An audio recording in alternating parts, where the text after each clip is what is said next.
we go again. Stuck Kenmore number 8, I think we're at now.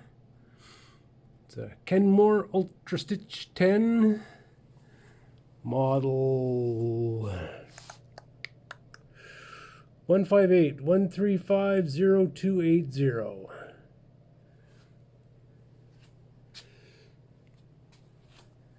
It's a little bit stiff.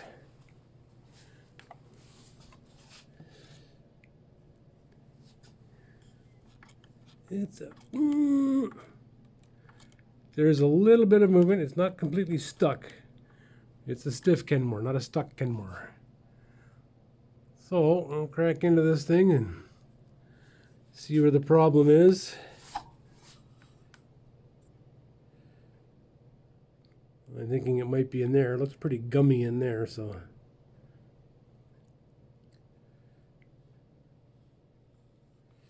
There, or in there, or up under the cover. We'll see. Could be underneath, could be anywhere. Not stuck, but stiff. Kenmore, number 8. Okay. The beauty of these machines being all metal in there and no plastic. And this machine being as gummed up as it looks, I can use this stuff here on it. Ha ha ha. This is pretty potent stuff. You don't want it to be anywhere near plastic. It will absolutely destroy plastic, which is why when I spray it in here, I'm going to be very careful with it. There is no plastic in there, but you got to be careful of overspray and runoff. Rag down there to catch the runoff.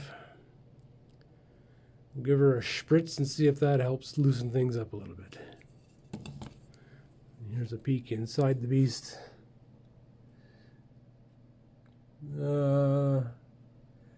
Somebody's used grease instead of oil. Is probably a large part of the problem here. We'll see. One section at a time.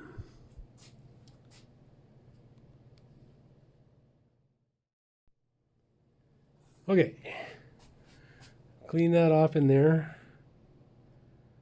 Most of the schmutz is off of there. Some of that is, I don't know, it's baked right on, I don't know.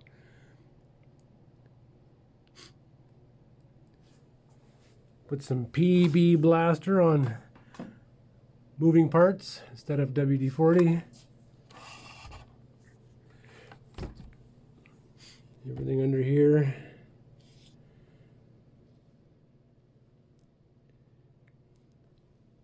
More or less washed down with PB Blaster. Let it soak in a bit here and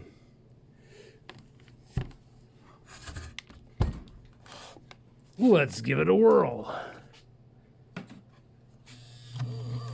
Oh, I think I can, I think I can, I think I can, I think I can. Come on, you can do it. Yes, you can.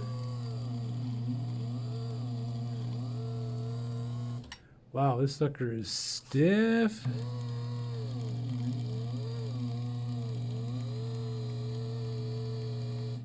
Okay, well, we might have to let the Blaster soak in a bit. Maybe give it another shot. I think I can, I think I can, I think I can.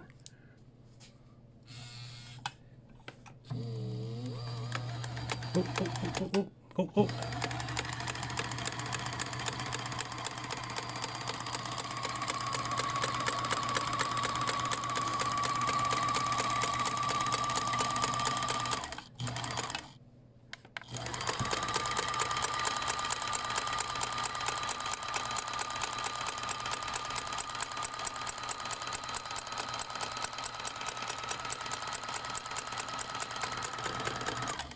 Sounds like a tractor. But it is moving, I guess.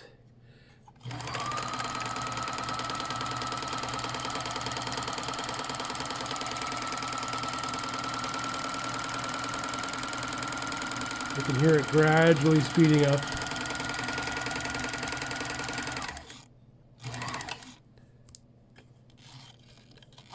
Still a little stiff. Yeah. I have to do some deeper diagnosticating here.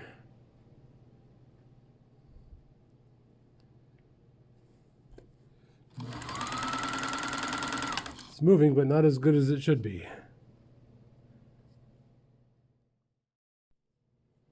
Now, you know, one thing I usually suspect on these machines is this here. And so far, it has proven to not be that. But this time it is this idler wheel. See, Kenmore's got this dual belt system with an idler in the middle. That's the belt that goes right to the motor. It spins this wheel, and then this belt here is attached to the hand wheel. And sometimes that spindle gets dried out, and then this wheel doesn't spin, and then the whole machine is stiff. But up until this point, it hasn't been that. Well, now this time it is. So, I'll have to get in there and get that sucker out of there and clean that shaft off and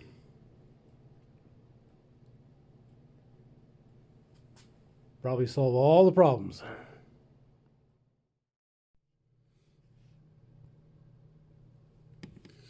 All right, there's the assembly. Slides up and down. This is the adjustment here, up and down.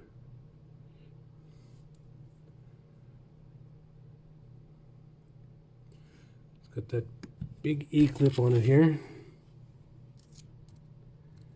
Take that off. And this bolt is left-handed. So you gotta remember that that one's left-handed. That's lefty-tighty, righty-loosey. And that's what holds the wheel and spindle onto this bracket.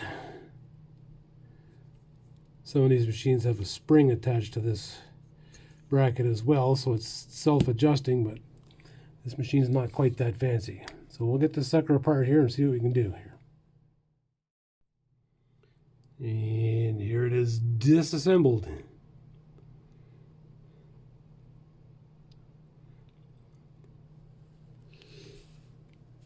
This shaft here, I can see that it's dry.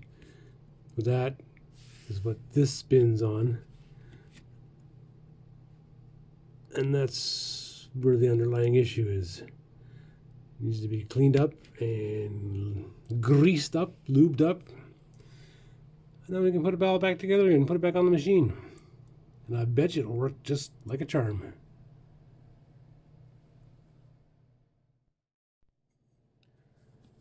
All right.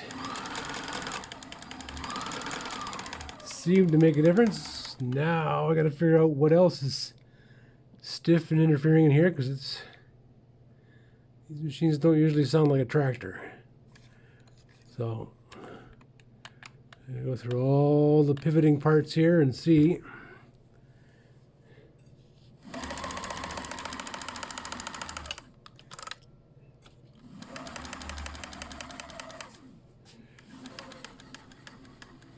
See what's tapping on what.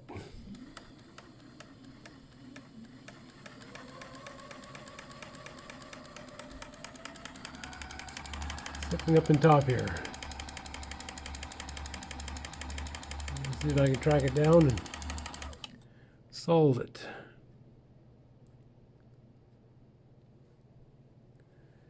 But it is moving, which is more than it was doing before. So just going to make it move quieter now.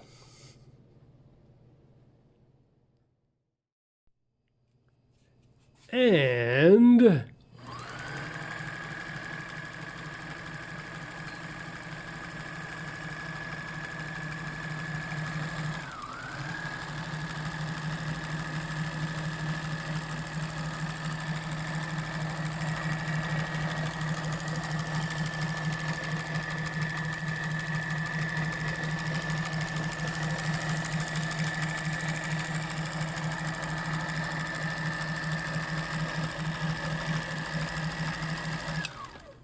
And there you go.